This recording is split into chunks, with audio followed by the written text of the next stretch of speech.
ഉണ്ടാവണം. ഞാൻ ഈരാറ്റുപേട്ടയിലാണ് നിൽക്കുന്നത്, പൂഞ്ഞാറുമലയാണ്. ഇവിടെ MLA ഉണ്ട്,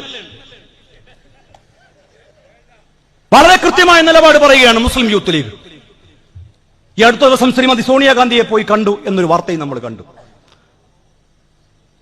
UDF-ന്റെ അയലത്തേക്ക് അടുപ്പിക്കാൻ പറ്റാത്ത ഒരു വ്യക്തിയാണ് ഈ പൂഞ്ഞാർ മണ്ഡലത്തിന്റെ MLA. യൂത്ത് ലീഗിന്റെ നിലപാടാണിത്.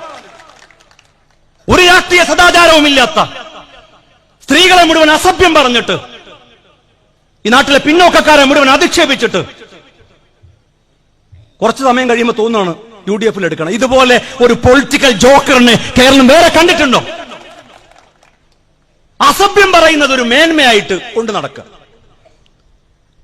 അതിന് കുറച്ച് ഫാൻസ് അസോസിയേഷൻ ഉണ്ടാക്കുക. അത്തരം മാലിന്യങ്ങൾക്ക് വന്നു ചേരാനുള്ള തുരുത്തല്ല ഐക്യ ജനാധിപത്യ മുന്നണി എന്ന് യൂത്ത് ലീഗ് ഓർമ്മപ്പെടുത്തുകയാണ്. ഇത് എന്റെ വ്യക്തിപരമായ അഭിപ്രായമല്ല, ഞങ്ങൾ യൂത്ത് ലീഗിന്റെ നേതാക്കന്മാർ ആലോചിച്ചിട്ട് പറയാണ്. അത്തരം രാഷ്ട്രീയ സദാചാര ബോധമില്ലാത്തവരെ UDF-ൽ എടുക്കരുത് എന്നാണ് മുസ്ലിം യൂത്ത് ലീഗിന്റെ നിലപാട്. ഇത് ഞങ്ങൾ പാർട്ടിയോട് പറയും, UDF-ന്റെ നേതാക്കന്മാരോട് പറയും. UDF-ൽ ഈ നാട്ടിലെ ജനങ്ങൾക്കൊരു വിശ്വാസം, ഒരേ സമയം RSS-നെ താലോലിക്കുക, SDP-യെ താലോലിക്കുക, രണ്ടു കൂട്ടരുടെയും വോട്ട് വാങ്ങുക, ഒരു നിലപാടുമില്ലാതെ ഇങ്ങനെ മലക്കം മറിയുക, നിയമസഭയിൽ BJP-യുടെ താല്പര്യത്തിന്റെ കൂടെ നിൽക്കുക. അത്തരം ഒരാളെ UDF-ലേക്ക് എടുത്താൽ UDF-ന്റെ വിശ്വാസ്യത എന്താകും? അതെടുക്കില്ല എന്ന ഉത്തമ വിശ്വാസം ഞങ്ങൾക്കുണ്ട്. അതെടുക്കുകയാണെങ്കിൽ ആ പ്രതിഷേധം ഞങ്ങൾക്കുമുണ്ട്. ആ പ്രതിഷേധമാണ് യുവജനയാത്രയിൽ ഞങ്ങൾ രേഖപ്പെടുത്തിയത്.